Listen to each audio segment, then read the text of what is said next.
بسم اللہ الرحمن الرحیم۔ السلام علیکم ورحمۃ اللہ وبرکاتہ۔ میں ہوں یاسر اور آپ دیکھ رہے ہیں لیٹس ٹرائی اٹ۔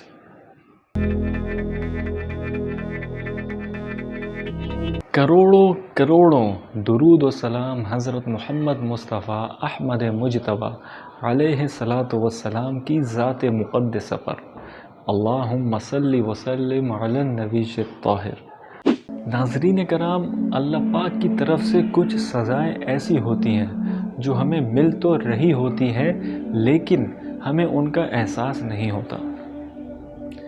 چند سال پہلے اسی سے متعلق میں نے اپنے استاد محترم سے ایک سوال کیا تھا۔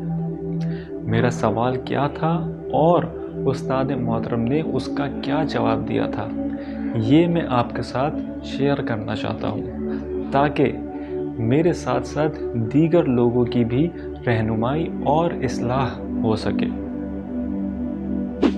میں نے اپنے استاد محترم سے سوال کیا تھا کہ ہم دن رات اللہ پاک کی نافرمانی کرتے ہیں مگر اللہ تعالیٰ بظاہر ہمیں کوئی سزا کیوں نہیں دیتا؟ استاد محترم نے جواب دیا، ایسا بالکل بھی نہیں ہے، بلکہ اللہ تعالیٰ ہمیں سزائیں دیتا ہے مگر ہمیں اس کا احساس نہیں ہوتا کیونکہ وہ غیر محسوس سزائیں ہوتی ہیں۔ اللہ تعالیٰ کی سزائیں کیا ہوتی ہیں، کیا تم جاننا چاہو گے؟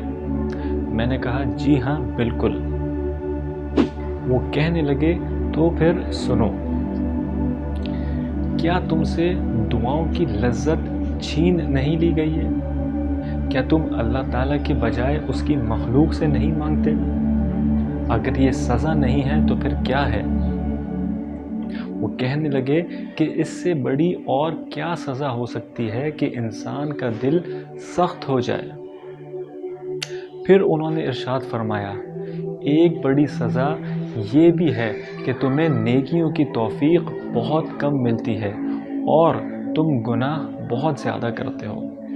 کیا یہ سزا نہیں ہے؟ پھر وہ فرمانے لگے، کیا ایسا نہیں ہوتا کہ دن کے دن گزر جاتے ہیں مگر تلاوت قرآن کی توفیق نہیں ملتی، بلکہ بسا اوقات قرآن کی یہ آیات سنتے ہیں جس میں اللہ تعالیٰ نے فرمایا ہے کہ اگر یہ قرآن پہاڑ پر نازل ہوتا تو اللہ کے خوف سے ریزہ ریزہ ہو جاتا۔ ہم یہ آیات مبارکہ سنتے ہیں مگر ہمارے دلوں پر کوئی اثر نہیں ہوتا۔ کیا یہ سزا نہیں ہے؟ پھر وہ کہنے لگے، لمبی لمبی راتیں گزر جاتی ہیں مگر کبھی تہجد کی نماز کی توفیق نہیں ملتی۔ کیا یہ سزا نہیں ہے؟ پھر انہوں نے ارشاد فرمایا، نیکیوں کے موسم بہار آتے ہیں اور گزر جاتے ہیں جیسے کہ رمضان کے روزے، شوال کے روزے اور ذوالحج کے مبارک دن وغیرہ، مگر ان موسم میں عبادت کرنے کی توفیق نہیں ملتی۔ اس سے بڑی اور کیا سزا ہو سکتی ہے؟ پھر وہ کہتے ہیں، کیا تم عبادت کو بوجھ نہیں محسوس کرتے؟ کیا تم ذکر الہی سے لاپرواہی نہیں کرتے؟ کیا اللہ کے ذکر سے تمہاری زبان خاموش نہیں رہتی؟ اگر یہ سب سزائیں نہیں ہے تو پھر کیا ہے؟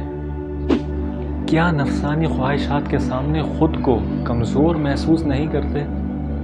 اگر یہ سزا نہیں ہے تو کیا ہے؟ کیا تم مال و دولت، منصب و شہرت کی لالچ میں مبتلا نہیں ہو؟ اگر یہ سزا نہیں ہے تو پھر کیا ہے؟ ایسا نہیں ہے کہ تم بڑے بڑے گناہوں کو معمولی اور حقیر سمجھتے ہو، جیسے جھوٹ، غیبت، چغلی، بہتان بازی، کسی کا حق مارنا، کسی کے ساتھ بد اخلاقی سے پیش آنا۔ اگر یہ سب سزا نہیں ہے تو پھر کیا ہے؟